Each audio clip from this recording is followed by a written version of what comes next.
Hey guys কেনেকুৱা নমস্কাৰ মই প্ৰাঞ্জল প্ৰতিম বৰুৱা স্বাগতম জনাইছোঁ মোৰ যোৰহাটীয়া ল'ৰা ব্লগ চেনেলটোতে বন্ধুবান্ধৱীসকল কি খবৰ কি কৰি আছে আৰু আজি এটা ভিডিঅ' বনাই নতুন এটা ভিডিঅ' ব্লগলৈ স্বাগতম জনাইছোঁ আপোনালোকৰ খবৰ খাতি কেনেকুৱা জনাব আৰু আজি মানে ভিডিঅ'টো ব্লগটো আমি আৰম্ভ কৰিছোঁ আৰু গাইজ মানে কি ক'ম আপোনালোকৰ খবৰ খাতি জনাব বন্ধুবান্ধৱীসকল এতিয়া মানে কাম আকৌ আজিৰ পৰা আৰম্ভ কৰিছোঁ লাহে লাহে আৰু মানে একদিন মানে কৰাই নাছিলোঁ কামখিনি আৰু এইফালে এডাল কাটি থৈ দি আছোঁ এইডাল মানে উলিওৱা নাই বৰ্তমানলৈকে তেতিয়া মুখখন মানে আৰু বন্ধুবান্ধৱীসকল গাইজ মানে কামখিনি মানে এতিয়া পৰা কৰিবলৈ লৈছোঁ লাহে লাহে আৰু মানে বিহু বুলি মানে ঔটেঙা কোনোবাই খাই পিনি পেলাই গৈছিল আমাৰ ইয়াতে মানে বেলেগ এটা বান্দৰে আনি পিনি চাগে ঔটেঙা পেলাই দিছিলে বান্দৰে খাওঁ বুলি বান্দৰে নাখায় ইয়াতে পেলাই থৈ দিলে আৰু এইকেইদিনটো বনাই দিলে বিহুৰ কাৰণে এইবিলাক আকৌ পৰি আছে দেখাইছিলোঁ আপোনাক আগত এইডালো এইফালে পৰি আছে এইডালো এইফালে পৰি আছে দুডাল আৰু গাইজ বন্ধুবান্ধৱীসকল আৰু কামখিনি মানে এনেকৈ পৰি আছিলে এইকেইদিন পৰি থকাৰ কাৰণে মানে কৰিবও নোৱাৰিছিলোঁ আৰু অকণমান মানে কি ক'ম আৰু এতিয়া মানে আকৌ লাহে লাহে এতিয়া পৰা আৰম্ভ কৰিবলৈ লৈছোঁ আজি ভিডিঅ'টো হ'ব আমাৰ মাজৰ পৰা কেইদিনমানৰ আগতে যে ৰাজীৱ শদিয়া হেৰাই গৈছিলে আৰু তাৰ ভিডিঅ' কিন্তু মই এতিয়া বহুত দেৰিকৈহে আনিছোঁ আৰু কি হ'ল এটা বিশেষ কথা ক'বলৈহে মই এই ভিডিঅ'টো আজি বনাইছোঁ আৰু মানে বন্ধুবান্ধৱীসকল আৰু ৰাজীৱ শদিয়াৰ কথা জুবিন গাৰ্গক সুধিছিলে সাংবাদিকে আৰু জুবিন গাৰ্গে ক'লে বোলে ৰাজীৱ শদিয়া বোলে কোন আছিলে মই চিনি নাপাওঁ বোলে ৰাজীৱ শদিয়াই কাৰণ এগৰাকী গণশিল্পী হয় তেখেতে জাতি মাতিভাৱে বেছিকৈ গান গায় তেওঁলোকে মানে বেছিভাগটি তেওঁ অকল জাতি মাতি বাবেই তেখেতে গান গায় জাতি মাতি ভেটি সকলো ক্ষেত্ৰত জাতি মাতি বচোৱাৰ ক্ষেত্ৰত তেখেতে গান গায় আৰু জাতি মাতি আমাৰ ভেটি শক্তিশালী কৰাৰ ক্ষেত্ৰত আৰু লগতে আমাৰ জাতি জীয়াই থকাৰ ক্ষেত্ৰত আমাৰ জাতি জীয়াই ৰাখিবৰ কাৰণে তেখেতে গান গায় গতিকে যিখিনি গান গায় আমাৰ অসমীয়া জাতিক শক্তিশালী কৰি ৰাখে আৰু তেনে এজন মানে ৰাজীৱ শদিয়া তেনে এজন গায়ক হয় আৰু জুবিন গাৰ্গক প্ৰশ্ন কৰিছিলে ৰাজীৱ শদিয়া কোন নাপায় চিনি পায় কিন্তু ৰাজীৱ শদিয়া কোন মই চিনি পোৱা নাছিলোঁ ৰাজীৱ শদিয়াক কিন্তু মই সহায় কৰিছিলোঁ কৈছিলে কিন্তু সহায় কৰিছিলে কিন্তু তেওঁ চিনি নাপাওঁ বুলি ক'লে সেইটো কেনেকুৱা কথা হ'ল আৰু জুবিন গাৰ্গে এইটো কেনেকুৱা কথা ক'লে এতিয়া শদিয়া ঢুকাইছে সকলোৱে দুখ কৰিছে কি ক'ব বিচাৰিব ৰাজীৱ শদিয়াৰ কথা No, it's a sad thing that আমি সহায় কৰিছোঁ আমি এতিয়া মই তাক ইমান মই চিনি নাপাওঁ কিন্তু দেই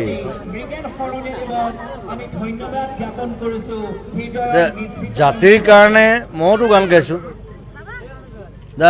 জাতিৰ কাৰণে মইতো গান গাইছোঁ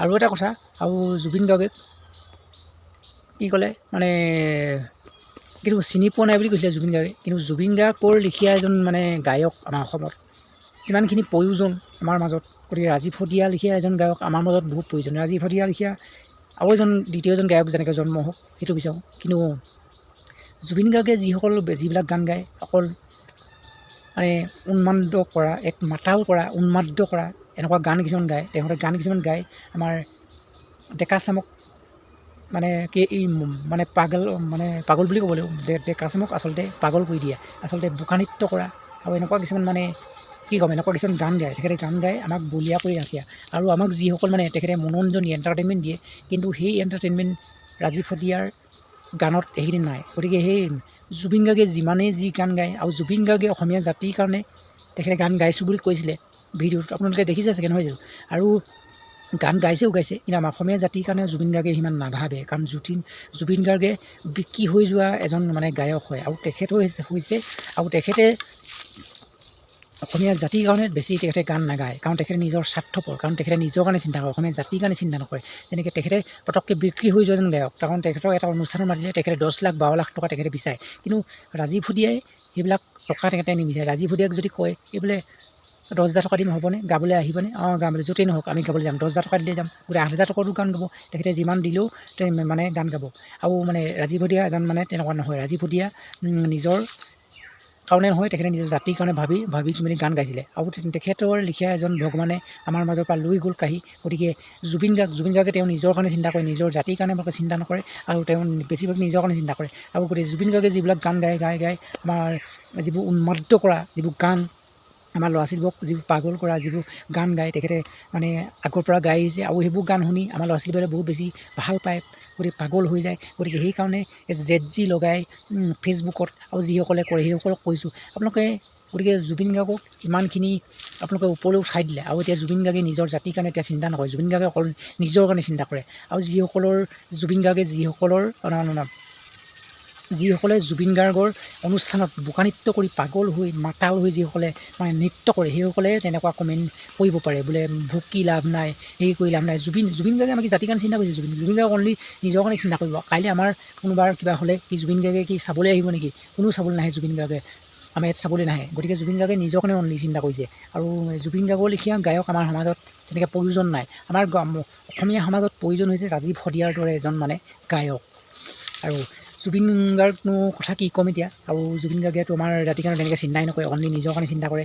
আৰু কোনো প্ৰয়োজন নাই জুবিন গাৰ্গৰ দৰে গায়ক আমাৰ সমাজত। কাৰণ জুবিন গাৰ্গে আমাক বেছিকৈ পাগল কৰিছে, আমাক বেছিকৈ উন্মাদিত কৰিছে। আৰু জুবিন গাৰ্গে বেছি পাগল কৰি ৰাখে আমাক, ইমান মানে কি কৰিম। আৰু জাতিটোৰ কাৰণে তেখেতে ইমান গান গাইছে, কিন্তু পইচা দিলেহে তেখেতে গান গায়। জুবিন গাৰ্গে ইমান এজন স্বাৰ্থপৰ গায়ক। জুবিন গাৰ্গে পইচা নিদিলে গান নাগায়, পইচা নিদিলে গান নাগায়। তেখেতে পইচা দিলেহে গান গায়। তেখেতে এটা গান গালেও পইচা দিব লাগিব, দুটা গান গালেও তেখেতক 10। আপোনালোকে কথাটো বুজি পাইছে নহয়? এটা গান গ'লে যিমান পইচা দিব লাগিব, দুটা গ'লে যিমান পইচা দিব লাগিব, তিনিটা গান গালে যিমান পইচা দিব লাগিব, পাঁচটা গান গালে যিমান পইচা দিব লাগিব, এটা গান গ'লেও পইচা দিব লাগিব। আৰু গতিকে তেখেতক এটা গান গালেও তেখেতক 10 লাখ টকা দিব লাগিব, দুটা গান গালেও 10 লাখ টকা দিব লাগিব। তেখেতে 100টা গান গালেও 50টা গান গালেও তেখেতক 10 লাখ টকাই দিব লাগিব। গতিকে জুবিন গাৰ্গ এনেকুৱা এজন স্বাৰ্থপৰ গায়ক। গতিকে সেই স্বাৰ্থপৰ গায়কজনক ৰাইজে আমি আঁকোৱালি লৈছিলোঁ, আমিয়ে তেখেতৰ হৈ মাত মাতিছিলোঁ। আৰু কোনোবাই যদি জুবিন গাৰ্গৰ হৈ যদি বেয়া কথা কয় বা কিবা কয়, জুবিন গাৰ্গ কি গায়ক এনেকৈ, তেখেতৰ কাৰণে আমি কাজিয়া কৰিছিলোঁ মানুহৰ লগত। কাৰণ জুবিন গাৰ্গ এনেকুৱা জানো, জুবিন কোনো প্ৰয়োজন নাই, জুবিন গাৰ্গে পাগল কৰে। আৰু কিন্তু জুবিন গাৰ্গে এনেকুৱা কথা পচন্দ নহয় যাতে জুবিন গাৰ্গে এনেকুৱা কথা কিছুমান কয়, চিনি নাপাওঁ, জানি নাপাওঁ। মই জাতিৰ কাৰণে ময়ো গান গাইছোঁ, মই কি জাতিৰ কাৰণে গান গাইছে। জুবিন গাৰ্গে অনলি নিজৰ কাৰণে ভাবে, নিজৰ কাৰণে। গতিকে নিজৰ কাৰণে নাভাবি তেখেতে মানে প্ৰত্যেকটো প্ৰগ্ৰেমত গ'লেই পইচা বিচাৰিব নালাগে। তেখেতে যি দিয়ে, যি মাননি দিয়ে তাকে তেখেতে গ্ৰহণ নকৰে। তেখেতক ইমান পইচা দিবই। জুবিন গাৰ্গে যি অহংকাৰ কৰে, জুবিন গাৰ্গৰ বহুত অহংকাৰ আছে। এই অহংকাৰখিনি কি ক'ম, অহংকাৰ মানে কৰিছে, তেখেতক মানে উঠাই দিছে। যেনেকৈ অহংকাৰ কৰে অৰ্থাৎ তললৈ নামিব, গতিকে যেনেকৈ ওপৰত উঠিছে তেনেকৈ তললৈ নামিব। গতিকে জুবিন গাৰ্গৰ যিসকল মানে অন্ধভক্ত আছে, সেই অন্ধভক্তহে তেনেকৈ মানে জুবিন পাগল, যিসকলে জুবিন পাগল।